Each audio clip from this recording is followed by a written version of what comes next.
सक्तुमिव तित उना पुनन्तो यत्र धीरा मनसा वाचमक्रत।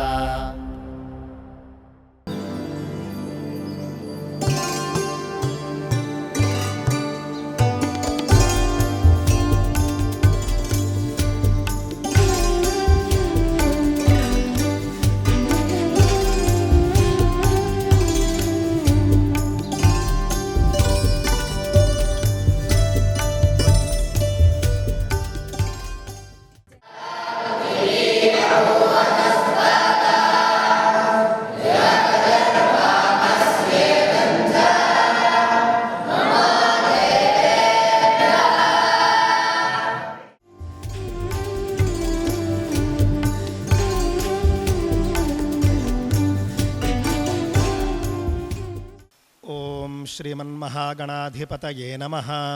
శ్రీమహాసరస్వత్యై నమః. శ్రీగురుభ్యో నమః. హరి ఓం. ఇప్పుడు మనం ఒక అద్భుతమైనటువంటి ఒక మహిమాన్వితమైనటువంటి ప్రదేశంలో ఉన్నామండి. ఏమిటి ప్రదేశము అనంటే రాజమహేంద్రవరం గోదావరి తీరంలో శ్రీ దత్తాత్రేయ వేద విద్యా గురుకులం. మీలో ఎంతమందికి తెలుసు మీరు తప్పక కామెంట్ చేయండి. ఈ యొక్క వేద విద్యా గురుకులం అండి గత 25 సంవత్సరాలుగా ఇక్కడ నడిపించబడుతూ ఉన్నది. ప్రస్తుతం ఇక్కడ 55 మంది వేద విద్యార్థులు ఇప్పుడు అధ్యయనం చేస్తున్నారు. గత 25 ఏళ్లుగా చాలామంది ఘనపాఠీయులు ఇక్కడ నుండి తయారయ్యి సమాజానికి ఉపయోగపడుతూ ఉన్నారు. వారు వేదం అధ్యయనం చేయడము అనంటే సాంగంగా, సాచారంగా, సాంప్రదాయంగా గురు శుశ్రూష చేస్తూ గురుకుల సాంప్రదాయంలో ఇన్ని లక్షణాలు ఉండాలండి. వేదం అధ్యయనం చేయడము అనంటే కంఠస్థం చేసి బయటకు వచ్చేసాము, బయట ఎలా పెడితే అలా ఉంటాము, కానీ వేదం చెబుతా ఉంటే కుదరదు. దీనికి సంబంధించినటువంటి ఆచారం ఉంటుంది. గురు శుశ్రూష చాలా ముఖ్యం. అదేవిధంగా సాంప్రదాయం గురుకుల సాంప్రదాయంలోనే చదవాలి. ఇది దృష్టిలో పెట్టుకోవాలి. ఇందులో కాలేజ్ ఎడ్యుకేషన్లో డే స్కాలర్స్ అంటారు. డే స్కాలర్స్ వచ్చి చదువుకుని వెళ్ళేటటువంటి విద్య కాదు వేద విద్య. ఆ విధంగా ఎంతో సాంప్రదాయంగా నడిపిస్తూ ఉన్నటువంటి ఈ యొక్క దత్తాత్రేయ వేద విద్యా గురుకులంలో మహనీయులైనటువంటి మహాపండితులు మనతో ఉన్నారండి. వారితో మనం ఉన్నాం. వారి పేరు శ్రీమాన్ బ్రహ్మశ్రీ గొళ్ళపల్లి సీతారామచంద్ర ఘనపాఠి గారండి. వారు చూడడానికే ఎంతో అద్భుతమైనటువంటి దివ్య తేజస్సుతోనూ వాత్సల్యంతోనూ అందరితోనూ కూడా మాట్లాడుతూ ఉంటారు. సదాచారం సాంప్రదాయం ఎల్లప్పుడూ వాటితో కలిసి జీవిస్తూ ఉంటారు. వారితో మనం ఇప్పుడు ఎందుకు మాట్లాడుతూ ఉన్నాము, వారి యొక్క పాఠశాల ఎందుకు సందర్శించాము అనంటే తాజాగా అశోక్ సింఘాల్ ఫౌండేషన్ వారి చేతుల మీదుగా ఈ యొక్క పాఠశాలకు సర్వశ్రేష్ఠ పాఠశాల అనేటటువంటి ఒక అవార్డు వచ్చిందండి. భారతాత్మ పురస్కార్ అని చెప్పేసి అశోక్ సింఘాల్ ఫౌండేషన్ వాళ్ళు సంవత్సరానికి ఒక పాఠశాలకు ఒక ఉత్తమ అధ్యాపకుడికి వాళ్ళు విశేషమైనటువంటి సత్కారం చేస్తారు. అది చాలా పెద్ద ఎత్తులో దానికి సంబంధించినటువంటి పరిశీలన జరుగుతుంది. దేశవ్యాప్తంగా ఉన్నటువంటి వేద పాఠశాలలన్నీ కూడా దరఖాస్తు చేసుకుంటారు. వాటిలో అన్ని పాఠశాలలను కూడా వాళ్ళు జాబితాలు లిస్ట్అవుట్ చేసుకుని పూర్తిగా అందులో ఎవరు నిజంగా చక్కగా పాఠశాల నడిపిస్తూ ఉన్నారు, ఎవరు ఏ అధ్యాపకులు చక్కగా అధ్యాపనం చేస్తున్నారో మొత్తం అంతా కూడా వాళ్ళు పరిశోధన చేసుకుంటారు. చేసుకున్న తరువాత ఎంపిక చేస్తారండి. ఈ యొక్క పాఠశాలకు సంబంధించినటువంటి విశిష్టత ఏమిటో తెలుసునండి. గత కొన్ని సంవత్సరాలకు పూర్వం ఇదే ఘనపాఠి గారికి అంటే బ్రహ్మశ్రీ గొళ్ళపల్లి సీతారామచంద్ర ఘనపాఠి గారికి ఆదర్శ అధ్యాపక అనేటటువంటి అవార్డు అదే అశోక్ సింఘాల్ ఫౌండేషన్ వాళ్ళు భారతాత్మ పురస్కార్లో భాగంగా ఇచ్చారన్నమాట అండి. ఇప్పుడు ఈ సంవత్సరం ఈ యొక్క పాఠశాలకు దత్తాత్రేయ వేద విద్యా గురుకులానికి సర్వశ్రేష్ఠ వేద విద్యాలయము అనేటటువంటి ఒక విశిష్ట పురస్కారాన్ని అందజేశారండి. ఈ సందర్భంగా మీ అందరి తరపున కూడా నేను గొళ్ళపల్లి సీతారామచంద్ర ఘనపాఠి గారికి అనేక అభినందనలు తెలియజేస్తూ ఉన్నాను. వారితో మాట్లాడడము అని అంటే కనుక సత్పురుషులతో మాట్లాడితే మనకు 4 మంచి విషయాలు తెలుస్తాయండి. నిజంగా సత్పురుషులు అనేటటువంటి వాళ్ళు మనకు ఉత్తినే దొరకరు. దృష్టిలో పెట్టుకోండి. ఏదైనా ఒక తీర్థానికి మనం వెళతాం, ఏదైనా ఒక దేవాలయానికి మనం వెళతాం, ఏదైనా ఒక క్షేత్రానికి మనం వెళతాం, వాటితో సమానులు సత్పురుషులు. ఎందుకు అనంటే ఆ స్థాయిలో ధర్మాచరణ చేస్తారు, కర్మాచరణ చేస్తారు. చాలామంది లోకంలోకి వచ్చి మాట్లాడి ఒక రకంగా ధర్మ పరిరక్షణ చేస్తూ ఉంటారు. కానీ ధర్మ పరిరక్షణకు మొట్టమొదటి మెట్టు ఏమిటో తెలుసునండి, ధర్మ విహితమైనటువంటి కర్మాచరణే మొట్టమొదటి మెట్టు. అలాంటి అతి తక్కువ మందిలో నేడు మనం ఉన్నాము. శ్రీమాన్ గుళ్ళపల్లి సీతారామచంద్ర ఘనపాఠి గారు, మీకు అనేక నమస్కారాలండి. తమరితో ఈ విధంగా కాస్త సత్సంభాషణ చేసేటటువంటి అవకాశం కలిగినందుకు నాకు కూడా ఎంతో ఆనందంగా ఉంది. ఈ 2 పురస్కారాలు కూడా ఒకే పాఠశాల, ఆ పాఠశాలలో ఉన్నటువంటి ముఖ్యులు మీరు, అంటే ఈ యొక్క పాఠశాల అంటే మీరంటే పాఠశాల, మీకు రావడం పట్ల మీ యొక్క స్పందన ఏమిటి? ఈ యొక్క పురస్కారం అనేటటువంటిది మీకు అధ్యాపక, అంటే ఈ సర్వశ్రేష్ఠ ఆదర్శ అధ్యాపకులుగా మిమ్మల్ని ఎన్ని సంవత్సరాలకు పూర్వం వాళ్ళు గుర్తించారండి? త్రైలోక్యైక ప్రదీపాయ సృష్టిస్థిత్యంతహేతవే ఋగ్యజస్సామరూపాయ పరబ్రహ్మాత్మనే నమః. ఇవాళ చాలా విశేషమైనటువంటి పర్వదినం. అందరికీ తెలిసినా తెలియకపోయినా ధనుర్మాసం అనేది ఒక విషయం, భానువాసరం త్రిదినం అని 3 తిథులు సూర్యోదయం నుంచి మరుసటి రోజు సూర్యోదయం లోపల వస్తే అది ఒక త్రిదినం అని చాలా విశేషమైనటువంటి పర్వదినంగా మనకి చెబుతారు. ఇటువంటి రోజున శ్రీ దత్తాత్రేయ వేద విద్యా గురుకులానికి అధ్యయన అధ్యాపన బోధనలలో సవ్యసాచిగా పండితుల చేతను కూడా పేర్కొనబడుతున్నటువంటి ఋగ్వేద దశగ్రంథి ఘనపాఠి గారు అయినటువంటి మీరు ఇక్కడికి రావటం ఒక రకంగా అన్యోన్యం గురవో విప్రాహ అని, అందులో మీరు కూడా సశిష్యులుగా మీ దగ్గర అధ్యయనం చేసినటువంటి ఘనపాఠీల్ని తీసుకుని ఆ ఘనపాఠీలు కూడా ఈరోజు అధ్యాపనం చేస్తున్నటువంటి వారుగా వారు కూడా మీతో పాటు వచ్చినందుకు మొట్టమొదటగా ఒక భాగ్యంగా నేను తెలుస్తూ మీ అందరికీ కూడా నమస్కారం చేస్తున్నాను. ముఖ్యంగా మీరు ఒక చిన్న విషయం అడిగారు. ఇవన్నీ చెప్పుకోవాలి అంటే కూడా ఒక రకమైనటువంటి కించిజ్ఞత, ఏమిటి మనం చెప్పుకోవటం ఏమిటి అని. కానీ పెద్దలు అడిగాక చెప్పకపోతే ఒక దోషం. అందుచేత లోగడ పెద్దలు ఈ అవార్డు గురించి మాట్లాడిన మాటలు చెబుతున్నాను అని మీరు భావన చెయ్యాలి. లేకపోతే ఏదో స్వవిషయాన్ని మనం చెప్పుకున్నట్టుగా కూడా ఉంటుంది. ఆత్మనామ గురువర్నామ అన్నట్లుగా మన విషయం మనం చెప్పుకోవడం అనేది రెండో పద్ధతి. భారతాత్మ పురస్కారం అనే సింఘాల్ ఫౌండేషన్ వారని మనందరికీ తెలుసున్నటువంటి రామభక్తులలో అగ్రేసరులుగా ఉన్నటువంటి అశోక్ సింఘాల్ గారు, ఆయన ఈరోజు అయోధ్యలో రామాలయానికి వెళ్ళి దర్శనం చేసుకుందాం రామచంద్ర ప్రభువుది అంటే దానికి అనేక మంది మహనీయులు కారణమవుతే దాంట్లో అగ్రగణ్యులుగా ఉన్నటువంటి అశోక్ సింఘాల్ గారు మొట్టమొదట వేద పాఠశాలలో వేదాధ్యయనం చేసిన విషయం అందరికీ తెలియకపోవచ్చు. అటువంటి ఆయన అన్నీ చేసిన తర్వాత భారతాత్మ అంటే ఏమిటి, ఏదైనా భారతదేశం ఇన్ని రాష్ట్రాలు, ఇన్ని నదులు, ఇన్ని సముద్రాలు, ఇది కాదు. భారతాత్మ అంటే వేదమే. అందుచేత వేదాధ్యయనం సాంగోపాంగంగా చేసినటువంటి వేద పండితులకి భారతదేశ వ్యాప్తంగా పరిశీలించి అందరినీ మనం గౌరవం చేయలేం కాబట్టి ఒకరిని ప్రతి ఏడు చేద్దామనే ఉద్దేశంతో భారతాత్మ ఆదర్శ వేదాధ్యాపక అనే దాంతో అనేక రకాలుగా పరిశీలించి ఆ నా ఉపాస్య దైవమైనటువంటి వేదవేద్యుడైన దత్తాత్రేయ స్వామి అనుగ్రహం వల్ల 2022 సంవత్సరంలో అది మొత్తం ఉభయ తెలుగు రాష్ట్రాల్లో మొట్టమొదటిగా నాకే ఇచ్చారని చెప్పడం కాదు, నాకే వేదమాత అనుగ్రహించింది అనే ఉద్దేశంతో 2022లో అది తీసుకోవటం జరిగింది.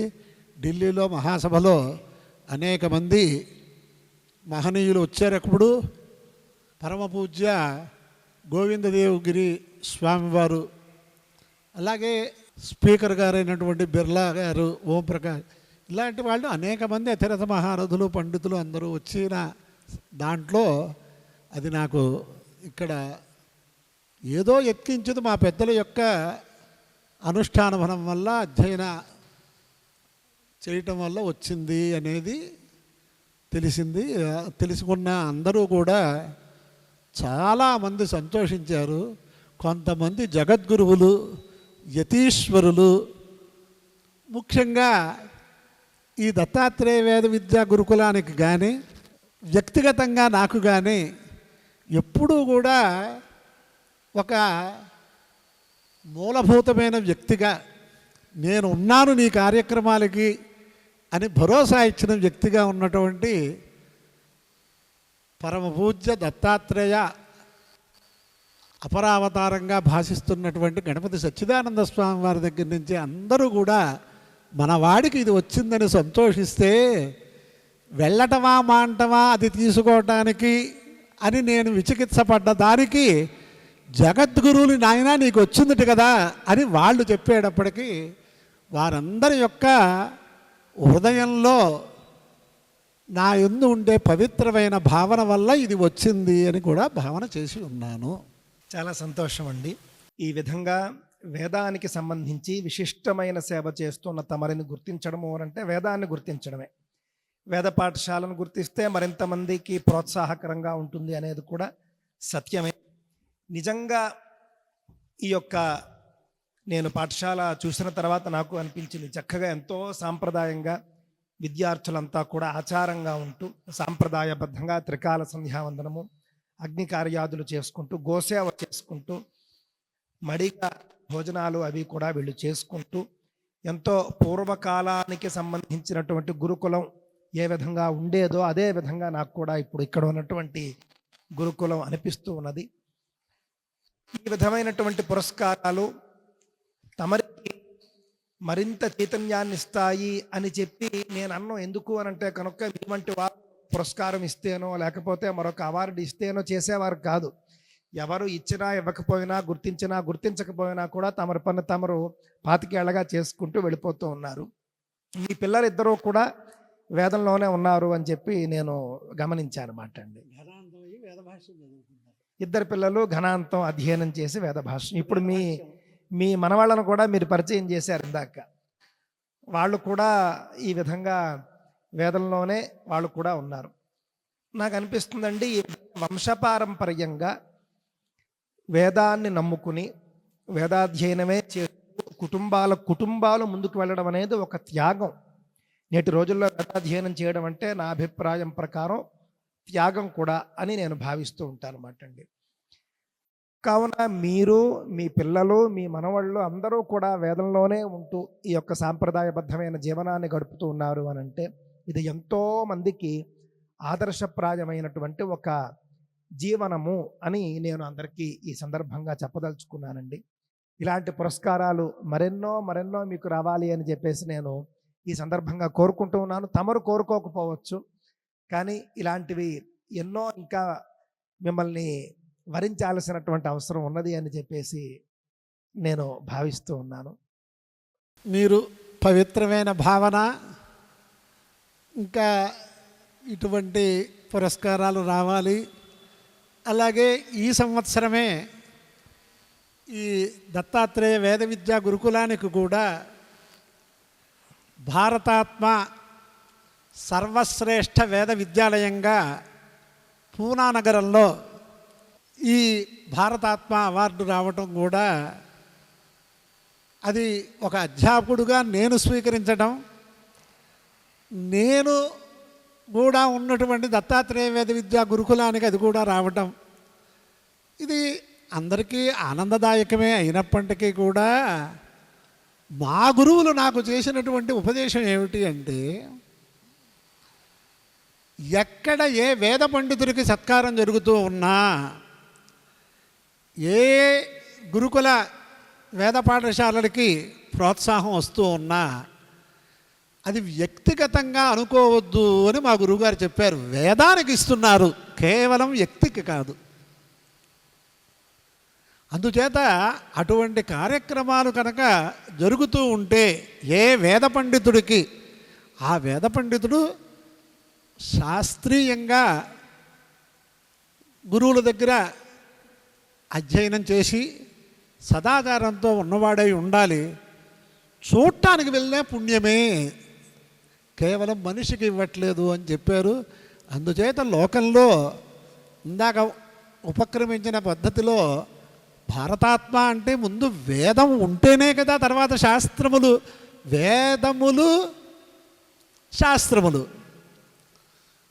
శాస్త్రములనేవి వేదానికి ఉపకరిస్తాయంటే వేదమే లేకపోతే శాస్త్రాలు రక్షణార్థం ఎవరిని రక్షిస్తాయవి? అందుచేత ఆ ప్రకారంగా వేదానికి మనకి ప్రపంచానికి ఉన్న సంబంధం కనుక పూర్తిగా ఎవరైనా తెలుసుకుంటే అందరూ కూడా వేదమాత దగ్గర శిరస నమస్కారం చేయక తప్పదు అనే మాట కూడా నేను మీకు మనవి చేస్తూ, ఈ ప్రకారంగా వేదానికి అభ్యుశ్రయం కనుక ఉన్నట్లయితే లోకానికి ఏమిటి ప్రయోజనం అనేది కూడా కొంతమందికి వస్తుంది. అనేక విద్యల్లో ఈ విద్య అని అనుకుంటారు. కానీ విద్యారణ్య స్వామి వారు మాధవీయ శంకర విజయంగా ఉన్నటువంటి శంకరాచార్య స్వామి వారి దివ్య చరిత్రలో చక్కనైనటువంటి ఉపదేశం చేశారు. మనందరికీ ముందు వేదాధ్యయనం చేసిన వారికి చేస్తున్న వాళ్ళకి కూడా తెలియవలసిన విషయం అది. శృణు సౌమ్య వచశ్రేయో జగదుద్ధార గోచరం కాండత్రయాత్మకే వేదే ప్రోద్ధృతే స్యాద్ ద్విజోద్ధృతి తద్రక్షణే రక్షితం స్యాత్ సకలం జగతీతలమని ఇలాంటి వాక్యముల ద్వారా ముందు మనందరం కూడా దేన్ని సంరక్షించుకోవాలి అంటే వేదాధ్యయనాన్ని సంరక్షించుకోవాలి. అంటే వేదముల తాలూకు గ్రంథములన్నీ తీసి మంచి మంచి లాకర్లో పెట్టి రక్షిస్తే అది మాత్రం రక్షణ అవ్వదు. శాస్త్రీయంగా మహర్షులు ఏ వేదశాఖకి సంబంధించినటువంటి గృహ్య సూత్రాదుల్లో ఏ ఏ నియమాలు చెప్పారో వాటిని ఆచరిస్తూ అధ్యయనం చేసిన వాళ్ళ వల్ల లోకానికి ప్రపంచానికి ఇంకా విశేషంగా దీని గురించి చెప్పుకోవాలి అంటే పరాశర స్మృతిలో ఉన్నట్లుగా ఏ పఠంతి ద్విజావేదం పంచయజ్ఞ రతాశ్చయే త్రైలోక్యం తారయంచేతే పంచేంద్రియ రతాపి అని ఒక మంచి ఉపదేశం కనిపిస్తుంది. అంటే శాస్త్రీయమైన ఆచరణతో ఎవరైతే వేదాన్ని పఠిస్తూ ఉంటారో బ్రహ్మయజ్ఞాది రూపంగా అధ్యాపన రూపంగా వాళ్ళ వల్ల మూడు లోకాలకి కూడా ఉపకారం జరుగుతుంది అనేది త్రైలోక్యం తారయించేతే అనే వాక్యం వల్ల మనకు తెలుస్తోంది.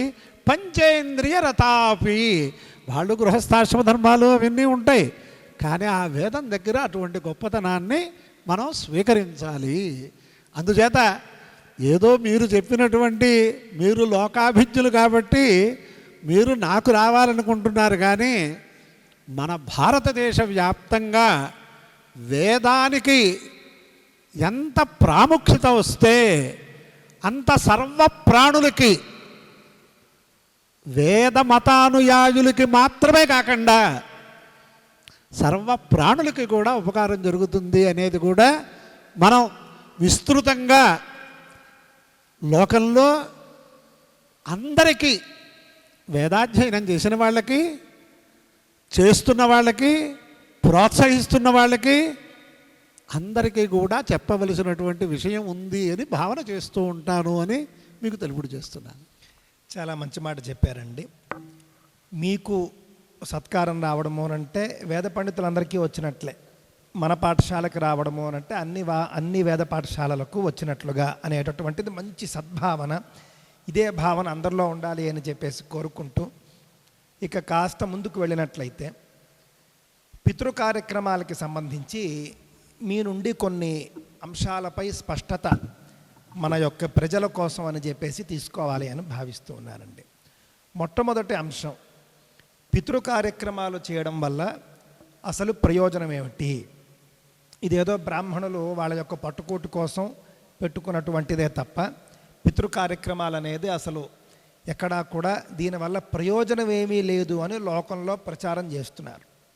పైగా కొంతమంది, ముఖ్యంగా బ్రాహ్మణుల్లో కూడా ఉందండి, లేకపోలేదు, బ్రాహ్మణుల్లో కూడా ఈ ఇంట్లో శ్రాద్ధమని బ్రాహ్మణులని భోజనాలని మేము చేయమండి, ఆ రోజున బయటికి వెళ్ళిపోయి మేము ఒక అనాథాశ్రమంలో మా పెద్దవాళ్ళ పేరిట మేము భోజనాలు పెట్టించేస్తాం అని అంటారు.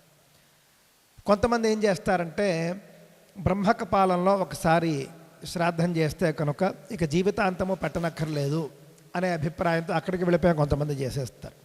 గయలో శ్రాద్ధం చేస్తే కూడా జీవితాంతం చేయక్కర్లేదుట అనే నానుడి లోకంలో ఉంది మాటండి.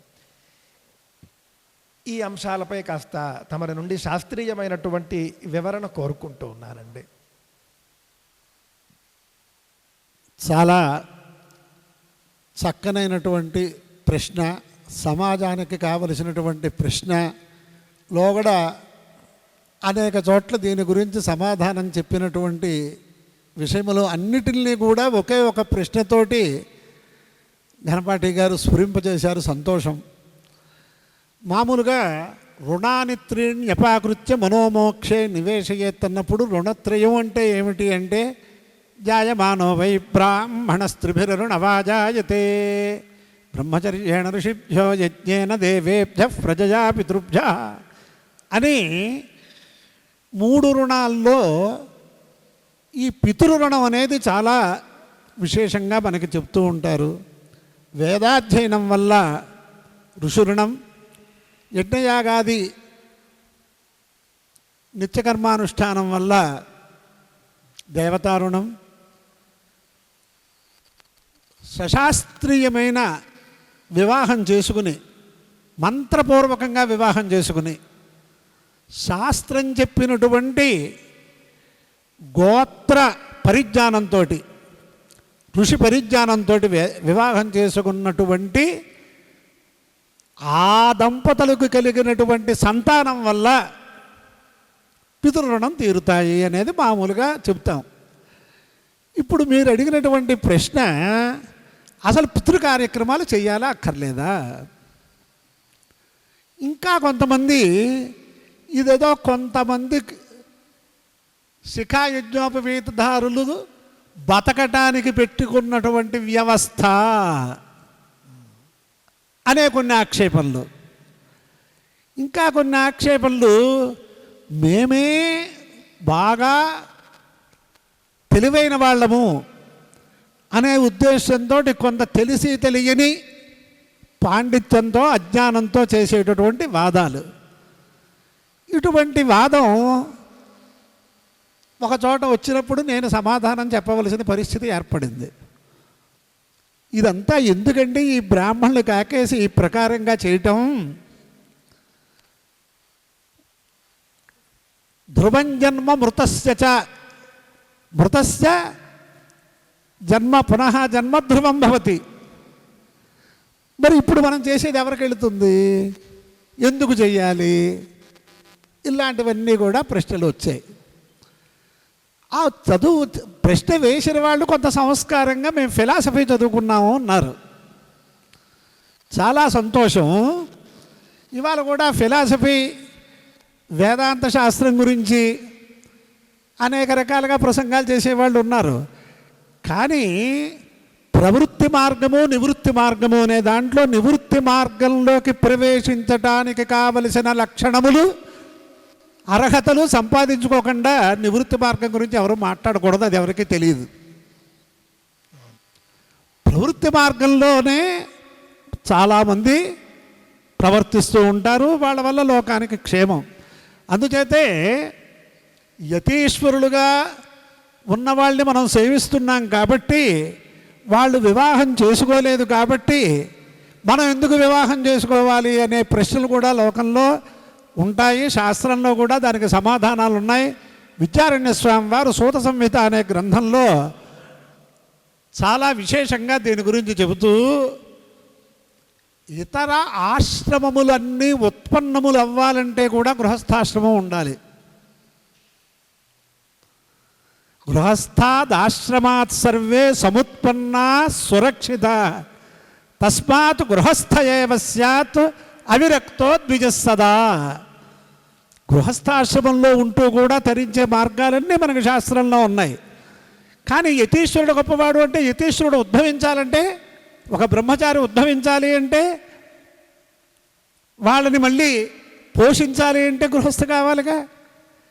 అందుచేత ఆ ప్రకారంగా గృహస్థాశ్రమంలో ఉంటూ ఈ ప్రకారంగా చేయవలసిన స్థితిలో ధ్రువంజన్మ మృతస్యచ అనే వాక్యాన్ని ఒకటి తెలిసి తెలియకుండా పెట్టుకుని, ఈ నివృత్తి మార్గంలో ఫిలాసఫీ అనే దాన్ని మేము అధ్యయనం చేశాము అనే వాళ్ళని ఒక ప్రశ్న చేశాను నేను.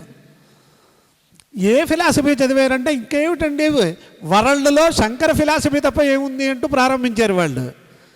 చాలా సంతోషం, మంచి మార్గంలోనే ఉన్నారు, కానీ కొంచెం తేడాగా వాళ్ళు అన్వయం చేసుకుంటున్నారనే ఉద్దేశంతో నేను చెప్పినటువంటి విషయం ఏమిటంటే, శంకరాచార్య స్వామి వారి జీవిత చరిత్ర మీరు చదివారా అని అడిగాను. చదివాను కానీ పట్టించుకోలేదన్నారు. మరి ఆయన ఆతుర సన్యాసం ఆపత్కాలంలో స్వీకరించడానికి ముందు తల్లికి మాతృదేవతకి ఇచ్చినటువంటి వరం ద్వారా ఆయన కూడా ఔర్ధదేహిక క్రియలు మాతృమూర్తికి చేసినట్టుగా మనం చూస్తున్నాం కదా అన్నారు. అవునండి, మరి ఆయన ఎందుకు చేశారు? మీరు శంకర ఫిలాసఫీ చదివారంటున్నారు కదా, మాకు తెలియట్లేదు అన్నారు.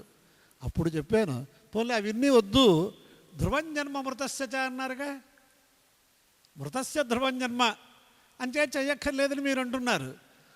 మరి దాంట్లో మొదటి వాక్యం ఏమిటి? జాతస్య ధ్రువో మృత్యు, పుట్టినవాడి యజ్ఞం తన్నశ్యం, పుట్టినవాడు పోక తప్పదు. మరి అప్పుడు మీరు ఆ పుట్టినవాడికి ఏ ఆహారం ఇవ్వకుండా, ఏ టీకాలు వాక్సిన్లు ఏమి వేయకుండా అట్టే పెట్టేచ్చుగా ఎలాగ వెళ్ళిపోతాడు? అదెలా కుదురుతుందండి అన్నాడు. అదే అక్కడే తెలుసుకోవాలి మీరు.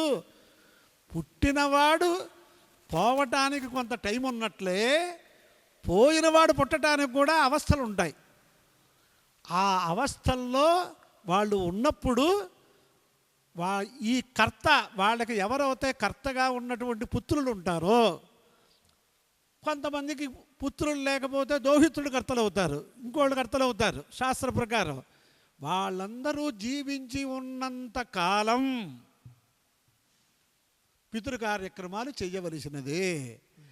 లోకంలో ఇందాక మీరు చెప్పినట్టు ఇంట్లో ఈ తద్దినాలు ఏమిటి అని అనుకుంటున్నారు, కానీ దాని మీద ఏదో ఒక ఏక్ష్యభావం కానీ ఒక భయం కానీ పొందుతున్నారు. కానీ ప్రేతకార్యం వేరు, పితృయజ్ఞం వేరు. ప్రేతకార్యం అంటే ప్రారంభ ప్రవృత్తి 12 రోజుల దాకా చేసి శపిండీకరణం దాకా చేసి దానికి ప్రేతకార్యం, దానికి విశేష నియమాలు, ఆశోచాదులు అన్నీ ఉన్నాయి.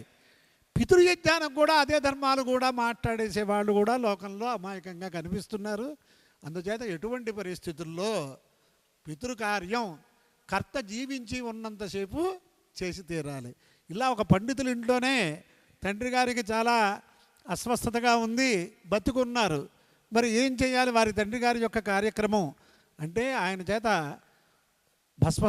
స్నానము చేయించి ఆయన చేత నీళ్లు వదిలిపించి వాళ్ళ పుత్రుడు కానీ వాళ్ళ శిష్యులు కానీ ఇంకో వేరే బ్రాహ్మడు కానీ వారి తరఫున పెట్టమని, ఆయన సన్నిధానంలో పెట్టమని కూడా వచనాల్ని చూపించి చేయించినటువంటి వాళ్ళు మహనీయులు ఉన్నారు. ఇంకా ప్రాశస్త్య వాక్యాలు అని కొన్ని ఉంటాయి లోక వ్యవహారంలో. ఇక్కడ గోదావరిలో స్నానం చేస్తే, ఇవాళ త్రిదినం నాడు గోదావరిలో స్నానం చేస్తే 100 తరాల్ని తరింపచేస్తారనే వచనాలు కూడా ఉన్నాయి శాస్త్రంలో. ఇవన్నీ ప్రాశస్త్యవాచక వాక్యములుగానే స్వీకరించాలి, కానీ విధివాక్యములుగా కనుక స్వీకరిస్తే విధులు ఏం చెబుతున్నాయి? దేవ పితృకార్యాభ్యాన్న ప్రమదితవ్యం, మాతృదేవో భవ, ఇలాంటి పితృదేవో భవ, ఇలాంటి వాక్యాలన్నీ వేదం చెబుతోంది. వేదాన్ని ఆలంబనంగా చేసుకున్నటువంటి స్మృతులు కానీ పురాణములు కానీ ఏదో ఒక విశేషమైనటువంటి ఫలద్యోతముగా చెబుతున్నటువంటి వాక్యములు ఇటువంటి మహత్తరమైన కార్యక్రమం చేశామని సంతోషించడానికే కానీ ఆ వాక్యములనే శాస్త్రవాక్యములుగా తీసుకుంటే వేదవాక్యములకు విరుద్ధముగా చెప్పేదాన్ని మనం ఎంతవరకు విశ్వసించాలి? ఇది ఒక్కడు అందరూ తెలుసుకుంటే అసలు మనం ఏం చేస్తున్నాం? అసలు తద్దినన్నాడు, తద్దినం మానేయటానికి, ఆబ్దికం మానేయటానికి, ఇది అంటే తద్దినం అని కొంతమంది కొన్ని చోట్ల పేరు, ఆబ్దికం అని కొన్ని చోట్ల పేరు, వార్షిక శ్రాద్ధమని కొన్ని చోట్ల పేరు. దాంట్లో చెప్పేది ప్రతి సాంవత్సరిక మృతాహాఖ్యాన శ్రాద్ధం అని అక్కడ పెట్టుకుంటాం సంకల్పంలో. ఇది మానేయటానికి చూస్తున్నారు, కానీ ఈ శరీరాన్ని ఇచ్చినటువంటి పితృదేవతలకి మనం ఏం చేస్తున్నాము? వాళ్ళ పేర కాలేజీలు ఇంకోటి కట్టించినా వారికి అవసరమైనప్పుడు మనం చేసినటువంటిది అక్షయం అవుతుంది అనేది శాస్త్రం. వారికి సంవత్సరానికి ఒక్కరోజు తతిమా షణ్ణవతిష్టార్థాలు ఇవన్నీ నిత్యం చేయవలసినవి, నిత్య పితృ కార్యాలు అనేకం ఉంటాయి, కానీ ముఖ్యమైనది వార్షిక శ్రాద్ధం, అంటే వర్షే భవం, ప్రతి సంవత్సరం చేయవలసింది. అది చేయటానికి వేదశాస్త్రముల యందు విశ్వాసముతో ఎటువంటి ఫలములు వస్తాయో కూడా తెలుసుకుని చేయటానికి కూడా అనేక వచనాలు ఉన్నాయి. కానీ మానేయటానికి మనం ప్రయత్నం చేస్తుంటే దానికి తగ్గట్టుగానే మనం ఆలోచిస్తూ ఉంటాం. అంచేత ఎటువంటి పరిస్థితుల్లోనూ వార్షిక తిథులు అంటే వార్షిక శ్రాద్ధాదులు మానకూడదు అనేది తాత్పర్యంగా అందరూ కూడా గ్రహించాలి. ఇదే విషయంలో లోకడ ఒక చర్చ జరిగింది. అన్నీ కూడా ఈ ప్రకారంగా శ్రాద్ధం చేస్తే పితృదేవతలకు తృప్తి కలుగుతుంది అని ఎవడైనా నిరూపించగలరా అని ఒక ప్రశ్న చేశారు. ఆ కుటుంబం కొన్ని కుటుంబాల్లో ఇంకా ధర్మం ఉన్నా అనుష్ఠానం ఉన్నా వాళ్ళందరూ కూడా పితృదేవత అనుగ్రహం పొందినారు అని చెప్పడానికి నిరూపణగా చెప్పచ్చు. కానీ మాకు కనిపించాలి అంటే అసలు శాస్త్రాన్ని విశ్వాసంలో తీసుకుని మనం చెయ్యాలి తప్ప అన్ని ప్రయోజనాలు మనకు కనిపించవు. దృష్ట ప్రయోజనం, అదృష్ట ప్రయోజనం, దృష్టాదృష్ట ప్రయోజనం అని 3 రకాలుగా ఉంటుంది. దృష్ట ప్రయోజనాలు ఇవాళ వాళ్ళకి చిన్నపిల్లాడికి బీసీజీ టీకాలు వేస్తే దృష్ట ప్రయోజనం ఏముంది అక్కడ? కానీ 100 సంవత్సరాలు ఈ వేసినటువంటి వ్యాక్సిన్ వల్ల వాళ్ళకి ఉపకారం జరుగుతుంది అనేది విశ్వాసం. ఇటువంటి లౌకిక విషయాల్లోనే మనం చూస్తుంటే శాస్త్రీయమైన విషయాల్లో దృష్ట ప్రయోజనాలు, అదృష్ట ప్రయోజనాలు, దృష్టాదృష్ట ప్రయోజనాలు అనిగా చెప్పినటువంటి విభాగం చేసిన స్థితిలో ఇవాళ దాన్ని చెయ్యాలి అంటే నేను కూడా హాస్యంగా చెప్పిన ఒక మాట చెప్పాను. ఇవాళ దానివల్ల ప్రయోజనం ఉందా లేదా అని కనుక ప్రశ్న చేస్తే ఆ ప్రయోజనం పొందిన వాళ్ళు సాక్షాత్తుగా ఇక్కడికి వచ్చి చెప్పలేరు. ఇవాళ నేను కృష్ణార్పణం అయ్యాక నా పిల్లలు బాగా చేస్తే నాకు బాగా చేశారని చెప్పడానికి నేను ఉండగా వాడు చేయక్కర్లే. అంచేత మొట్టమొదట కావలసింది శాస్త్రమందు విశ్వాసం, వేదవాక్యముల యందు విశ్వాసం. ఆ విశ్వాసం ఉన్నవాడికే ఆధ్యాత్మిక మార్గంలో వాడికి అవకాశాలు వస్తాయి తప్ప కేవలం మెట్ట వేదాంతం అని అంటారు, ఆ ప్రకారంగా చేస్తే మాత్రం రాదు. అందుచేత పుష్కర శ్రాద్ధం చేస్తే చాలా గొప్పది, పితృదేవతలకి చాలా తృప్తి అని అంటారు. తర్వాత మరుసటి రోజు వార్షిక శ్రాద్ధం చేయవలసిందే. మొన్నే పెట్టేశాం కదండి, అటువంటి పుష్కరాల్లో పెట్టాం, కుంభమేళాల్లో పెట్టాం, ఇప్పుడు పెట్టక్కర్లేదు అని ఎవడైనా చెబితే అవి మాత్రం నమ్మక్కర్లేదు.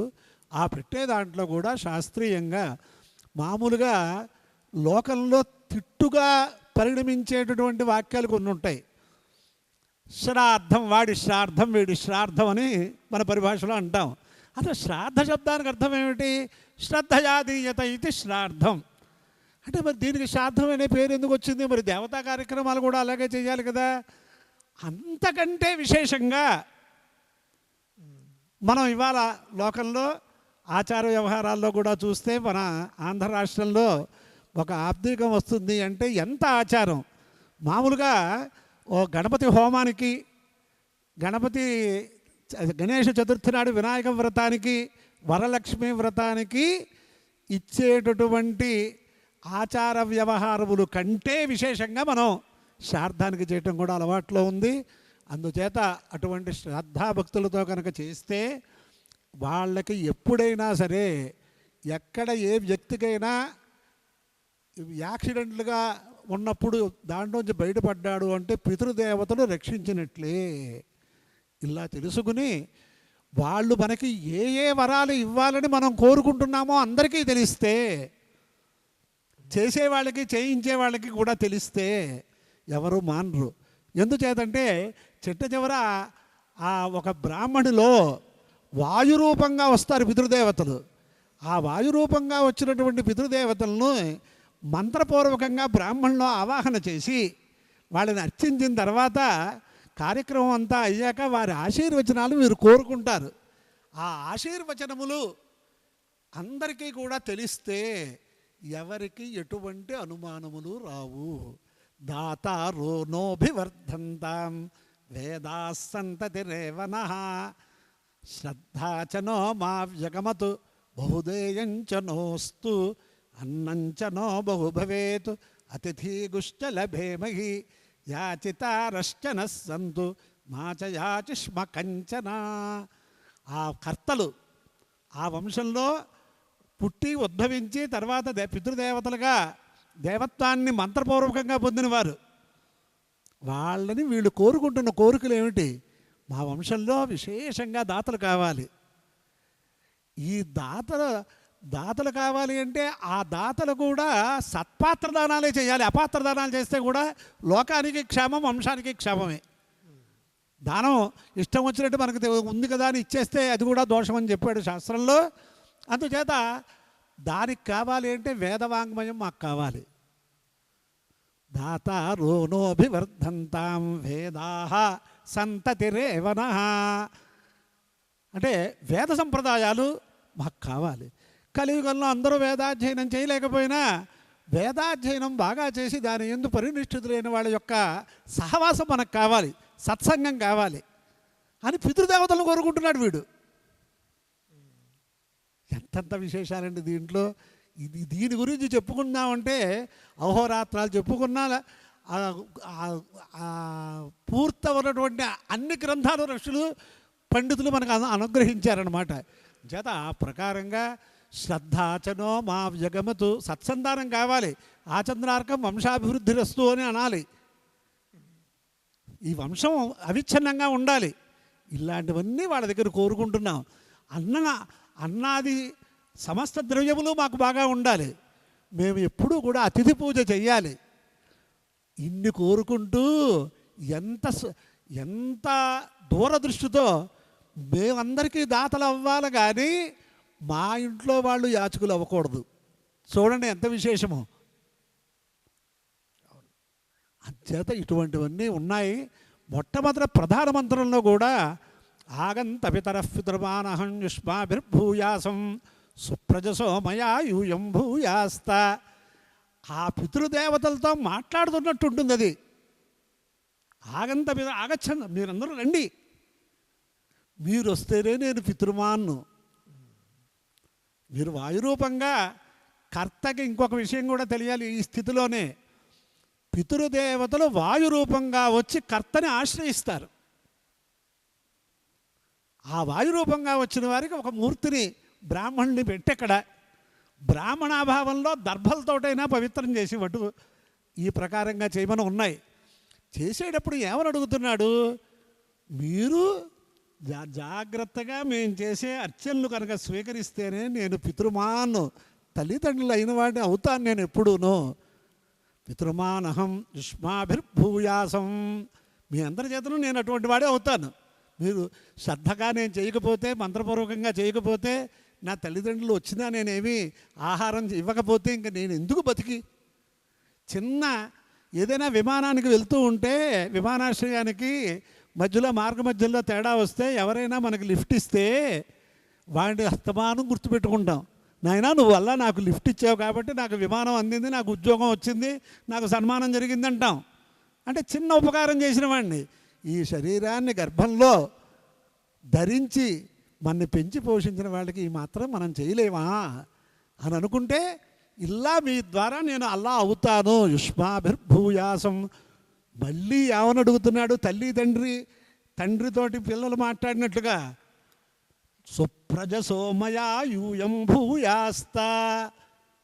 మయా నా చేతను నేను ఈ ప్రకారంగా చేస్తున్నాను కాబట్టి మీరు కూడా సత్పుత్రులు ఉన్నవాళ్ళుగా మీరు అవ్వండి, ఈ లోకంలో ఉన్నా పుత్రులోకంలో ఉన్నా అని. ఇంతంత విషయాలుంటే అవన్నీ కూడా మనం విస్మరించి తెలుసుకోక ఏదో మానేయటానికి చూసే పరిస్థితుల్లో ఉంటే ఇవన్నీ చెప్పటానికి కూడా కష్టసాధ్యం. అయినప్పటికీ మీరు అడిగారు కాబట్టి నాకు తోచిన విషయములు సంగ్రహంగా చెప్పాను. ఇదేదో ఒక్కటి మాత్రం ఇవాళ ఘనపాటి గారు మీరు కూడా విజ్ఞులు పండితులు, నేను ఏదైనా చెబుతుంటే ఏదైనా అహంకారంగా మాత్రం నేనేమీ చెప్పట్లేదు. కొంచెం లోకంలో జరుగుతున్నటువంటి విషయాల వల్ల బాధపడుతూ చెబుతున్నానని గ్రహించవలేను. తమరు చెప్పినటువంటి అంశాలన్నీ కూడా లోకంలో సర్వసామాన్యంగా కనిపిస్తూ ఉన్నవి. మీరు చెప్పినవన్నీ సారాంశంగా తీసుకుంటే లోకంలో అసలు బ్రాహ్మణులు వీళ్ల పొట్టకూటి కోసం ఇవన్నీ ఏర్పాటు చేశారు అని అంటే, నేటికి కూడా నాకు తెలిసినంతలో అత్యధికంగా ఇవి ఆచరించేది బ్రాహ్మణులే. ఈ యొక్క శ్రాద్ధాలు ఇవన్నీ కూడా శాస్త్రీయంగా మడిగా అన్ని ఏర్పాట్లు చేసుకుని పెట్టుకునే వాళ్ళలో ఎక్కువ మంది బ్రాహ్మణులే ఉంటారు. మరి వాళ్ళే పెట్టుకునేటటువంటి కార్యక్రమాలు, వాళ్ళే పెట్టుకునేటటువంటి ఖర్చు వాళ్ళ పట్టుకూటు కోసం ఏర్పాటు చేసుకున్నారు అని చెప్పడం కొంత ఆశ్చర్యంగా ఉంది. కొంత ఆశ్చర్యం కాదు. ఇదే విషయంలో మీకు 2 విషయాలు మనవి చేస్తాను. అసలు బ్రాహ్మణుల్లో ఈ వృత్తిలో ఉన్నవాళ్ళు ఎన్ని లక్షల మంది, ఎన్ని కోట్ల మంది ఉంటే ఎంతమంది ఉన్నారో లెక్క పెట్టుకోమనండి. బ్రాహ్మణులు అందరినీ కూడా ఏమీ పోషించట్లే ఈ వృత్తి. అది అందరూ తెలుసుకోవాలి మొట్టమొదట. ఇలాంటి ఆక్షేపణలు రావటం వల్ల బ్రాహ్మణ కుటుంబాలు కూడా ఈ వైదిక కార్యక్రమాలకు దూరం అయిపోతున్నాయి. అది కూడా మనం తెలుసుకోవాలి. అందుచేత అసలు ఈ బ్రాహ్మణులు బతకాలంటే, ఇంతమంది బ్రాహ్మణులు బతుకుతున్నారు అంటే ఎంతమంది బతుకుతున్నారు ఉన్న బ్రాహ్మణులు, అది కూడా తెలుసుకోవాలిగా. అసలు భోక్తవ్యాలకి వెళ్ళడానికి ఎంతమంది సిద్ధపడుతున్నారు, అసలు భోక్తలు దొరకని పరిస్థితి.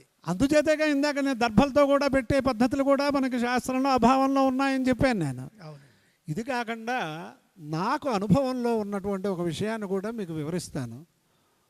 ఈ ఊళ్ళో దైవజ్ఞ భాస్కరుగులుగా బ్రహ్మశ్రీ మధుర కృష్ణమూర్తి సిద్ధాంతి గారు ఉండేవారు.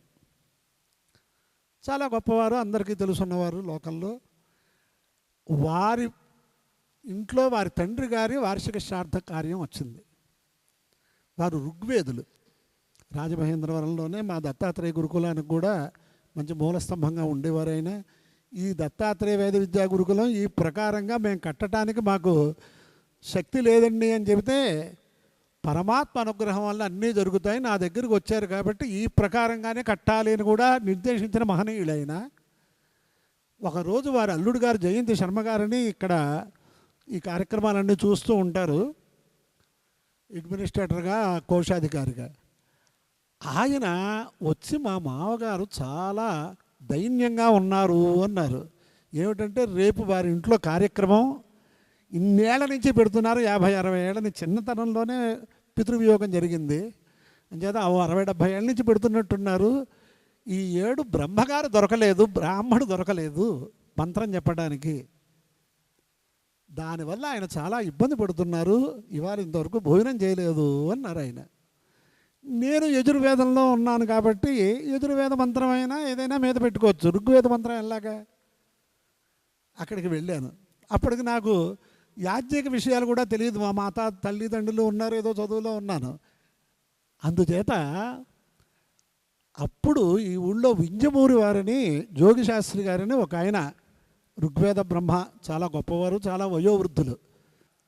నేను అప్పటికి ఎక్కువ యాజ్ఞిక ధర్మం శ్రాద్ధయాజ్ఞిక ధర్మం తెలియని వాడిని కాబట్టి నేను వారి దగ్గరికి వెళ్ళాను, మొదలు కృష్ణమూర్తి సిద్ధాంతి గారి దగ్గరికి వెళ్ళి, ఏమిటండి అంటే ఇలా వచ్చింది నాయన పరిస్థితి, ఇంతవరకు ఇలాంటిది రాలేదు అంటే, మరి నాకు కొంచెం యాజ్ఞిక ధర్మం అంటే, యాజ్ఞిక ధర్మం నేను నడిపించుకుంటాను, నాకు అలవాటు ఉంది, 60-70 ఏళ్ళ నుంచి మంత్రం దగ్గరే నాకు కొంచెం ఇబ్బంది అన్నారు. అప్పుడు వింజమూరి జోగిశాస్త్రి గారని ఆయన మంచంలో ఉంటే ఆ రోజు వెళ్ళి ఆయన దగ్గర అధ్యయనం చేసి మరుసటి రోజు ఆయనకి లోటు లేకుండా మంత్రం చెప్పేటప్పటికి జీవితాంతం నా యందు 1 సంవత్సరం అత్యవసర స్థితిలో మంత్రం చెప్పిన దానికి జీవితాంతం నా యందు చాలా అభిమానంగా ఆదరాభిమానాలతో ఉండేవారు అని చెప్పటానికి కారణం ఏమిటి అంటే, అంత మనిషి అంత తప్పించాడు అని చెప్పడమే దీంట్లో తాత్పర్యం. బాగుందండి. ఇప్పుడు మొత్తం మీద సారాంశంగా తీసుకుంటే మధుర కృష్ణమూర్తి గారు సుప్రసిద్ధులు, వారు దృక్సిద్ధాంత పంచాంగంలో అసలు నిష్ణాతులు, అది ఒక ప్రత్యేక అధ్యాయం. వారి వంటి వారు 90వ ఏట వరకు వారు జీవించినంత కాలము కూడా శ్రాద్ధం తప్పక ఆచరించారు అని మనకు అర్థమవుతూ ఉన్నది. చాలామంది నేను గమనించిన అంశాల్లో ఇంతసేపు గురువుగారు వివరించినటువంటి అంశాలకి సారాంశం ఏమిటంటే, 20 ఏళ్ల పాటు తద్దినం పెట్టాం కాబట్టి ఇంకా అక్కర్లేదు అని చెప్పుకునే వాళ్ళు కూడా చాలామంది ఉన్నారు. 20 ఏళ్ళు చేసిన తర్వాత ఇంకా మానేస్తారు, లేదా కొంతమంది కాళ్ళు కడిగి పెడుతూ ఉంటారు. అది కూడా కాదు, వారు మొదట్లోనే చెప్పారు, జీవితాంతము కూడా ఎవరైతే కర్త జీవితాంతము పెట్టవలసినటువంటివి శ్రాద్ధాదులు అని. 90 ఏళ్ల వయస్సులో శ్రాద్ధాలు చేసేవాళ్ళు కూడా ఉన్నారు. అలాగే బ్రహ్మకపాలం వెళ్ళి ఒకసారి అక్కడ పిండ ప్రదానం చేసేస్తే ఇంకా అక్కర్లేదు అనేది కూడా తప్పించుకునే వ్యవహారం తప్ప అది కూడా శాస్త్రీయం కాదు. తప్పక బ్రహ్మకపాలంలో పెడితే అది ప్రత్యేక శ్రాద్ధం అవుతుంది తప్ప అదేమీ వీటి నుండి తప్పించుకునేటటువంటి మార్గం కాదు. తప్పించుకునే వాళ్ళు ఎలాగైనా తప్పించుకుంటారు, చెయ్యాలనుకునే వాళ్ళు ఎలాగైనా చేస్తారు. అదేవిధంగా ఇంకా గయాశ్రాద్ధం చేస్తే ఇంకా అక్కర్లేదు అనేటటువంటి అభిప్రాయాలు కూడా. అంటే ఈ గయాశ్రాద్ధం దగ్గర ఇలాంటి మాటలు ఒకదానికొకటి కలుపుతున్నారు కానీ, యద్యేకోపి గయాం వ్రజేత్ జ్యేష్ఠవ్యా బహవః పుత్రాః యద్యేకోపి గయాం వ్రజేత్ అన్నట్లుగా మనం నిత్యం ఆ గయా క్షేత్రానికి ఉండేటటువంటి ప్రాధాన్యత వల్ల గయాయాం దత్తమస్తు, గయా అన్న శ్రాద్ధ ఫలితమస్తు అని అంటూ ఉంటాం. అటువంటి దాంట్లో ఒక్కసారైనా జీవితంలో వెళ్ళి గయావర్జితం చెయ్యాలి అని తాపత్రయం తప్ప, గయాశ్రాద్ధం చేసినందువల్ల ఇతర శ్రాద్ధాలు చెయ్యక్కర్లేదు అనే మాట మాత్రం అది శాస్త్రాలకి నిలబడదు. చాలా మంచి మాట చెప్పారు తమరు. గయకు సంబంధించి మరొక ప్రశ్న వేస్తానండి. గయాశ్రాద్ధం చేయాలి అని అంటే తండ్రి గతించి తల్లి జీవించి ఉండగా చేయవచ్చా, చేయకూడదా? దీంట్లో తల్లి గతించి తండ్రి ఉండంగా చేయకూడదు, కానీ తండ్రి గతించి తల్లి ఉండంగా కూడా చేయవచ్చు. కానీ లోకల్లో దూర ప్రాంతాలు కాబట్టి ఇద్దరు అయ్యాకనే చేయటం. ఇదివరకు 6 నెలలు పట్టేది కాశీయాత్రకి గైకి వెళ్ళాలంటే, అంచేది అలా చేశారు. అంటే ఏమైంది, మళ్ళీ తండ్రి పోయిన తర్వాత గయాశ్రార్థం చేస్తే ఎప్పుడైనా క్షేత్రాదులు వెళ్ళినప్పుడు చేయటం వేరు, మళ్ళీ తల్లి పోయాక కూడా ఒకసారి వెళ్ళాలి అనేది కూడా మనం దృష్టిలో పెట్టుకోవాలి తప్ప తల్లి ఉండంగా వెళ్ళకూడదు అనే మాట మాత్రం శాస్త్రం కాదు. చాలా మంచి విషయం చెప్పారండి. పితృశ్రాద్ధాలకు సంబంధించి మరొక సందేహం ఉన్నది. ఒక మనిషి గతించిన తరువాత అతను చేసుకున్నటువంటి పాపపుణ్యాల ఆధారంగా మళ్ళీ ఇంకొక జన్మ వచ్చేస్తుంది. అంటే 1 సంవత్సరం తర్వాత అతనికి మరొక జన్మ సిద్ధిస్తోంది, ఏదో ఒక రూపంలో మళ్ళీ అతను పుడుతూనే ఉన్నాడు. అలాంటప్పుడు వీళ్ళు చేసినటువంటి శ్రాద్ధం ఎవరికి చేరుతుంది అంటే, పితృదేవతల రూపంలో పితృలోకంలో ఉంటున్నాడా, లేకపోతే మరొక జన్మ తీసుకుని మరొక జీవి రూపంలో ఉంటున్నాడా? ఇవన్నీ కూడా దేవతలకి కొన్ని అంశాలు ఉంటూ ఉంటాయి. అలాగే ఈ వ్యక్తులు ఏదైనా పొరపాటు వల్ల పశుపక్షాది జన్మలు ఎత్తవచ్చు, దేవత్వాన్ని పొందవచ్చు, పితృలోకంలో ఉండవచ్చు. ఇలాగా మనం తాత్పర్యంగా చెప్పుకుంటే ఏ జన్మలో ఉన్నప్పటికీ కూడా ఆహార కల్పనం జరుగుతుందని కూడా వచనాలు ఉన్నాయి. ఈ జలచరాల జన్మలుగా ఎత్తినప్పటికీ కూడా పిండ ప్రదానం చేత ఏ విధంగా తృప్తి కలుగుతుంది, హోమం అగ్నౌకరణం హోమం చేయటం వల్ల దేవతా స్వరూపంగా ఉంటే ఎలా వాళ్ళకి ఉపయోగిస్తుంది, మనుష్య జన్మలో ఎత్తితే ఎలా ఉపకరిస్తుంది. ఇవాళ నిర్ధనుడికి ఆ సమయంలో వాడికి విశేషమైన ధనం లభించింది, ఎవరో ఇచ్చారు. ఇది ఎలా ఇచ్చారు? వాడి వంశంలో ఎవరైనా ఒక విశేషంగా చేసిన వాడికి వీడికి ఈ కాలంలో ఇది వచ్చిందని అలా తాపత్రయంతో సమాధానాలు మనం స్వీకరించాలి. ఇంకా దీని మీద ఈ వంశంలో పితామహ ప్రపితామహుల్లో ఒకళ్ళు సన్యసించారు. మరి సన్యసించిన వారికి మళ్ళీ జన్మే లేదు కదా, బ్రహ్మీభూతులు అయిపోతున్నారు కదా, మరి వాళ్ళకి చేయాలా అక్కర్లేదా? ఇలాంటి వచనాలు ఇలాంటి శంకలు ఉన్నాయి అనేక రకాలుగా లోకంలో. కానీ వసు రుద్ర ఆదిత్య రూపంలో ఆయా దేవతలతో సంబంధించే మన మంత్రాలు ఉంటాయి. వీళ్ళకి అవసరం లేకపోయినా తండ్రి గారికి అవసరం లేదు, తాతగారికి ముత్తాతగారికి అవసరం అవుతుంది. తండ్రి గారికి ముత్తాతగారికి అవసరం అవుతుంది, తాతగారికి అవసరం కాదు. అప్పుడు ఆ రుద్రగణం అనేది ఏదేదో చెబుతున్నామో ఆ గణదేవతలకి చెంది ఆ వంశానికి ఉపకరిస్తుంది తప్ప ఇది ఏ ప్రకారంగా వాళ్ళు చేసుకున్నటువంటి దీంట్లో సుకృత దుష్కృతాల వల్ల ఏ జన్మ వచ్చినా ఔరసులు పెట్టేటటువంటివి వాళ్ళకి ఉపకరిస్తాయి అనేది మాత్రం అందరూ కూడా స్వీకరించవలసిన విషయం. చాలా బాగా చెప్పారు గురువుగారు. అంటే మనం కూడా గతంలో చెప్పుకున్నాము, జైమిని భారతంలో కూడా ఇదే అంశం. వాళ్ళు తరువాత ఏ జన్మ తీసుకున్నా కూడా ఆ జన్మలో ఆ శరీరానికి మనం పెట్టేటటువంటి ఈ యొక్క శ్రాద్ధం అనేది ఆహారాన్ని అందిస్తుంది. నేడు మనం చూస్తాం లోకంలో చాలామంది ఆకలితో అలమటిస్తూ ఉంటారు. కొంతమందికి మాత్రం ఉన్న చోటికే ఆహారం వచ్చి చేరుతూ ఉంటుంది. కొంతమంది సుష్ఠుగా రోజు భోజనం చేస్తూ ఉంటారు. కొంతమందికి సంవత్సరానికి ఒకరోజు కూడా వాళ్ళకి సరి అయినటువంటి భోజనం వాళ్లకు ఉండదు. వీటికి కారణాలు వీళ్ళ పూర్వజన్మలలో ఎవరైతే సంతతి ఉన్నదో వాళ్ళు పెట్టేటటువంటి శ్రాద్ధాలను బట్టి ఉంటుంది అని మనం అర్థం చేసుకోవాల్సినటువంటి అవసరం ఉన్నది. ఈ విధంగా ఎవరూ కూడా పితృ సంబంధమైనటువంటి కార్యక్రమాలను విడిచిపెట్టకూడదు, తప్పక చేయాలి.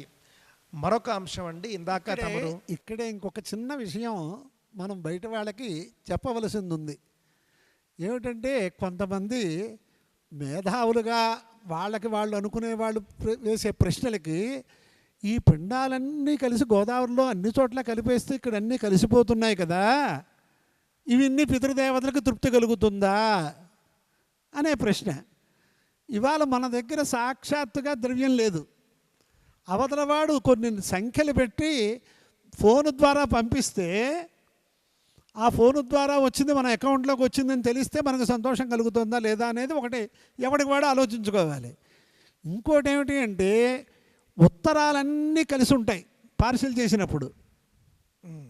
మళ్ళీ ఆ గ్రామం చేరుకున్న తర్వాత ఆ ఉత్తరాలు ఎవరికి వాడికి వెళ్తున్నాయా లేదా అంటే అక్కడ చిరునామా సరిగ్గా ఉంటే వాడి ఇంటికి వెళ్తుంది కదా ఈ రోజుకి కూడా. అలాగే ఇక్కడ చెప్పినటువంటి మంత్రపూర్వకంగా వీళ్ళు చక్తం చేసిన తర్వాత దాన్ని మనం నిమజ్జనం చేస్తున్నాం. అందుచేత ఆ మంత్ర ప్రభావం వల్ల వాళ్ళకి చేరుతుంది అనేది విశ్వాసంగా ఉండటానికి ఉదాహరణ రూపంగా కూడా మనకి ధర్మశాస్త్రంలో చెప్పారు. ఇవాళ అందరికీ గోశాలలు అంటే చాలా అభిమానం. 1000 గోవులు ఉన్నాయి ఒక దాంట్లో. వాళ్ళ ఖమ్మంలో కూడా జగద్గురువుల యొక్క భారతీ తీర్థ మహాస్వామి వారి యొక్క అనుగ్రహం వల్ల 900 గోవుల దాకా అక్కడ ఉన్నాయి. ఎప్పుడైనా ఖమ్మం వెళ్ళినప్పుడు దర్శించాలి. ఆ గోశాలలో ఉండేటటువంటి దూడలన్నీ తీసుకొచ్చి పక్కన పెడితే ఒక దూడని విడిచిపెడితే తల్లి దగ్గరికి వెళ్తోందా ఇంకో దాని దగ్గరికి వెళ్తోందా? ఇలాంటి ఉదాహరణ కూడా మనకి శాస్త్రంలో చెప్పారు. కాబట్టి అందరూ కూడా ఇంకోటి ఇవాళ అందరూ కూడా భగవద్గీత పారాయణలు చేస్తున్నారు, మెడల్స్ తీసుకుంటున్నారు. దాంట్లో లుప్తపిండోదక క్రియా నరకైవ ఆసహ ఇలాంటి వాక్యాలన్నీ అర్థం చేసుకుంటున్నారా ఎవరైనా? గణపతి సత్యనారాయణ స్వామి వారి దగ్గరికి కూడా వచ్చి ఇది కంఠస్థం చేశాం కాబట్టి గోడు మెడలు తీసుకునే వాళ్ళు ఇవి కూడా కొంచెం ఆలోచిస్తే ఎవరికి వాళ్ళకే సమాధానాలు దొరుకుతాయని కూడా నేను ఈ మూర్ఖంగా చెప్తున్నా. తప్పకుండానండి, చాలా మంచి విషయాలు చెప్పారు. ఇందాక తమరు ప్రస్తావించినటువంటి ఒక అంశం ఏమిటంటే, పురోహితులు బ్రాహ్మణులు ఈ యొక్క శ్రాద్ధాలు పెట్టించేటటువంటి విధానము, అపరకర్మలు చేయించేటటువంటి విధానము నేర్చుకోవడానికి చాలామంది వెనుకడుగు వేస్తున్నారని అర్థమవుతూ ఉన్నది. ఆబ్దికం పెట్టడానికి మధుర కృష్ణమూర్తి గారి వంటి వాళ్ళకే ఒక బ్రహ్మగారు దొరకలేదు అని అంటే కనుక కొంత ఆశ్చర్యంగా ఉన్నది. అందువల్ల వేద పండితులు కావచ్చు, పౌరోహిత్య వృత్తిలో ఉన్నటువంటి వాళ్ళు ఆబ్దిక మంత్రము, అపరానికి సంబంధించినటువంటి మంత్ర విభాగము వాళ్ళు శ్రద్ధ చూపించి నేర్చుకోవాలి. అది మనకేదో అంటరాని విద్య అని వాళ్ళు భావించకూడదు అనేటటువంటి సందేశం కూడా తమరి నోటి నుండి ఒకటి. మా ఇంట్లో జరిగిన పద్ధతి ఒకటి చెబుతున్నా. మా తాతగారు, మా ముత్తాతగారు మా తాతగారితోటి, నాయన ఆ రోజు మొదటి రోజు నేను వెళ్ళిపోతే చేయించడానికి ఎవరు బ్రహ్మగారు రాకపోతే మీరు ప్రథమ దిన కృత్యమైనా మీరు కంఠస్థం చేసుకోవాలి అని చెప్పిపోయారట ఆయన. మా నాన్నగారు అలా కంఠస్థం చేశారు. మా నాన్నగారు ఇలా చెప్పారు అని మాకు చెప్పారు మా నాన్నగారు. అలాగే మా అమ్మగారు ముందు వెళ్ళిపోతే నేను ఇటు పోయిన పై మంత్రానికి మీరు స్వతంత్రంగా ఇంత ఘన చదివారు, ఎటువంటి పరిస్థితుల్లో ఇది చెప్పుకోవాలి అని చెప్పి నేను మంత్రం నేను మళ్ళీ పట్టు నేను చెప్పను, నేను కూర్చుంటాను, మీరు చెప్పుకోండి అని కూడా మమ్మల్ని ఆదేశించారు మా నాన్నగారు. అందుచేత ఇదంతా ఎందుకు చెబుతున్నానంటే ఈ విషయాలు అందరికీ తెలియవలసిన విషయము. ఎల్ఐసి కట్టేవాడికి అందరికీ తెలియాలి. ఎల్ఐసి ఏదైనా లోపం వస్తే ఎంత ప్రయోజనమో చేస్తున్నప్పుడు ఈ శరీరం అనిత్యం కాబట్టి, అనిత్యమైన శరీరం ఎప్పుడు వెళ్తుందో తెలియదు కాబట్టి దీని గురించి కూడా అందరూ యాజ్ఞికానికి వెళ్ళి చేయించకపోయినా స్వీయంగా కావలసిన దానికి అందరూ కూడా పుస్తకాధారంగా కూడా శ్రాద్ధాదులు చేయమని కొన్ని వచనాలు ఉన్నాయి. పుస్తకం దగ్గర పెట్టుకునైనా సరే శ్రాద్ధం మానకుండా చెయ్యాలి అనే తపన ఉంటే ధర్మం సంరక్షింపబడుతుంది. ఇంకొకటి కూడా మనం ఇలాంటప్పుడే మనం తెలుసుకోవాలి. వాళ్ళ ఇంట్లో వాళ్ళు తద్దినాలు పెట్టుకోకపోతే ఏం, వాళ్ళు పితృకర్మలు చేయకపోతే ఏం అని అనుకుంటే వాళ్ళకి ప్రేతత్వ నివృత్తి లేకపోతే వాళ్ళందరూ కూడా పిశాచాది రూపాల్లో ప్రజలను కూడా బాధిస్తారు. నేను చెప్పింది చాలా దీర్ఘంగా ఆలోచించవలసిన విషయంగా మీకు మనవి చేస్తున్నా.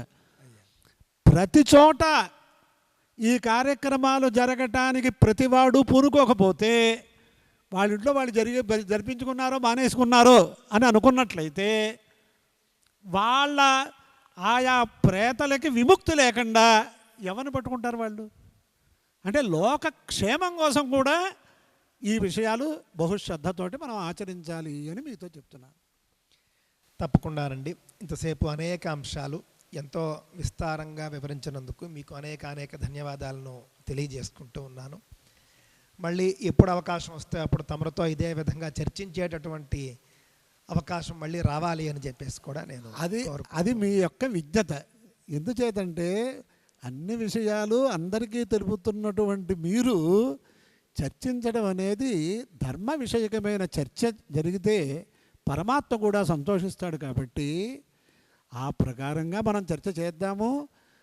ఒకవేళ అక్కడ విషయం కనుక పరిష్కరింపబడకపోతే పెద్దల్ని మనం సంప్రదించి, గురువులను సంప్రదించి, పుస్తకాలు చూసి మనం నిర్ణయం చేయొచ్చు. కానీ చిట్టచివరిగా జగద్గురువులు చేసినటువంటి ఉపదేశం సందిగ్ధేపి పరే లోకే కర్తవ్యో ధర్మ సంగ్రహ నాస్తి చేన్నాస్తినో హాని అస్తి చేన్నాస్తికో హతః అని మనకి చాలా చక్కనైనటువంటి ఉపదేశం చేశారు ఒక సందర్భంలో జగద్గురువులు భారతీ తీర్థ మహాస్వామి వారు. అంటే మనకి సందిగ్ధం మనకే రావచ్చు, ఎవరైనా మనకి కల్పించవచ్చు. ఆ సందిగ్ధం, ఆ సంశయం తీరేదాకా మనం చేయకూడదంటే మాత్రం దోషం. సందిగ్ధం తీరేక చేయడానికి ఏముంటుంది? అలాంటప్పుడు కూడా మీరు ధర్మాచరణ చెయ్యండి అని కూడా మనకి చెప్పారు. అదే విషయాన్ని మనం అందరికీ కూడా చెప్పవలసినటువంటి పరిస్థితి. సందిగ్ధంతోనైనా చేయండి కానీ వదిలిపెట్టకండి. సందిగ్ధం వచ్చినప్పటికీ కూడా ధర్మాన్ని వదిలిపెట్టకూడదు. ఈరోజు ఇటువంటి ధర్మ విషయకమైన చర్చ జరిగింది కాబట్టి ఈ సమయంలో ఆపస్తమ్మ మహర్షి మనకు ఉపదేశించినటువంటి 2 సూత్రములు, అంటే వేదాధ్యయనం చేసేవాళ్ళు, ధర్మాచరణ చేసేవాళ్ళు ఎలా చెయ్యాలి అంటే, నేమం లౌకికమర్థం పురస్కృత్య ధర్మాగుశ్చరేతు నిష్ఫలాహ్యభ్యుదయే భవంతి. అంటే లోకంలో ఒక ఖ్యాతి వస్తుంది, లోక పూజ్యత్వం వస్తుంది, ఇటువంటి ధనలాభాలు వస్తాయి అనే దాంతో ధర్మాచరణం కానీ అధ్యయనం కానీ చెయ్యొద్దు అని మనకు చెప్పింది. అధ్యయనమే ఒక సంపద అని అనుకుని చెయ్యాలి అని ఒక రకమైనటువంటి ఉపదేశం వేదభాష్య ఉపోద్ఘాతంలో విద్యారణ్య స్వామి వారు కూడా ఇదే సూత్రాన్ని వివరించారు. అంటే ఇంత చదువుకుంటే, ఇంతకాలం కష్టపడి చదువుకుంటే గురుకులాల్లో ఏమీ ఫలం లేదా, అడగకూడదా? అర్థం లౌకికం అర్థం లోకే ఖ్యాతిలాభ పూజార్థం ధర్మాచరణం చేయకూడదని చెబుతున్నారు. లేదని చెప్పలా. అంటే ఆనుషంగిక ఫలాలు ఎప్పుడూ ఉంటాయి ధర్మానికి. ఇవాళ అశోక్ సింఘాల గారి గురించి ఇవాళ ఎందుకు చెప్పుకున్నాం మనం? ఆయన ఇవాళ సజీవంగా లేరు, కానీ ఆయన చేసినటువంటి ధర్మం చెప్పుకున్నాం. ఈ ప్రకారంగా ఒక వేద పాఠశాలలో వేద పండితుల మధ్యలో ఆయన స్మరణ చేస్తే కూడా ఆయనకి విశేషమైన పుణ్యం అని కూడా మనకు ఉంది శాస్త్రంలో. అంచేత ఆ ప్రకారంగా మనం ఎప్పుడైతే ప్రయోజనాన్ని ఆశించే చేస్తే వేదాధ్యయనం, ఓ పట్టాలు కానీ బిరుదులు కానీ ఏదైనా ఒక అవార్డులు కానీ వీటి గురించి చేస్తే మాత్రం వేదాధ్యయన ఫలం పూర్తిగా మనం పొందలేం. ఫలం ఉంటుందా లేదా? తద్యథామ్రే ఫలార్థే నిర్మితే ఛాయాగంధావనోత్పద్యేతే ఏవం ధర్మంచర్యమాణమర్థ అనోత్పద్యంతే. ఆనుషంగిక ఫలాలు అంటే దానికి మామిడి చెట్టు దృష్టాంతం ఇచ్చారు. మామిడి చెట్టు మంచి మామిడికాయలు కావాలి, మామిడి పళ్ళు కావాలని వేస్తాడు. మరి ఛాయాగంధం అనూత్పత్తి అనేక రకాలైన ప్రయోజనాలు, మామిడి చెక్కలతో కూడా మనం ద్వారాలు అన్నీ చేయించుకుంటాం. అవన్నీ చెప్పలే, ఆనుషంగికంగా అవన్నీ వచ్చేస్తాయి. అలాగే ధర్మాచరణం కర్తవ్యమని చేసేవాడికి సర్వఫలాలు ఉంటాయి అని కూడా మనకి వేదభాష్యం ప్రారంభంలోనే ఉపోద్ఘాతంలోనే చెప్పారు. కాబట్టి సర్వులు అదే ప్రకారంగా చెయ్యాలి. ఇవాళ ఈ దత్తాత్రేయ వేద విద్యా గురుకులం జగద్గురువుల యొక్క, యతీశ్వరుల యొక్క, పెద్దల యొక్క అనుగ్రహం పొందుతోంది అంటే మా మిత్ర బృందంలో ఉన్నటువంటి వాళ్ళందరూ కూడా మనం ఎంతో కొంత ఈ వేద వృక్షానికి సహకారం చెయ్యాలి అని ఈ నిగర్వంగా నిరహంకారంగా చేస్తున్నందువల్ల ఈ పాఠశాలకి, ఈ దత్తాత్రేయ గురుకులానికి పెద్దల యొక్క, జగద్గురువుల యొక్క ఆశీస్సులు అందుతున్నాయని నేను భావన చేస్తూ, మనందరం కూడా ఇటువంటి పవిత్రమైన భావనతోటే ధర్మ కార్యక్రమాల్లోకి వెళ్ళాలి.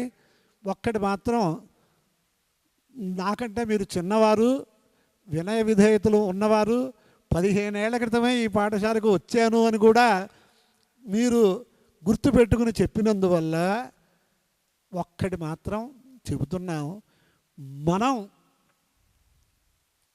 ఎవరు యజ్ఞయాగాది క్రతువులు చేసినా, రామాయణాది పారాయణలు చేసినా, సుందరకాండ పారాయణలు చేసినా, చిట్ట చివరికి మనం చెప్పే వాక్యము యొక్క అర్థాన్ని మనం స్వీకరించలేకపోతున్నాం.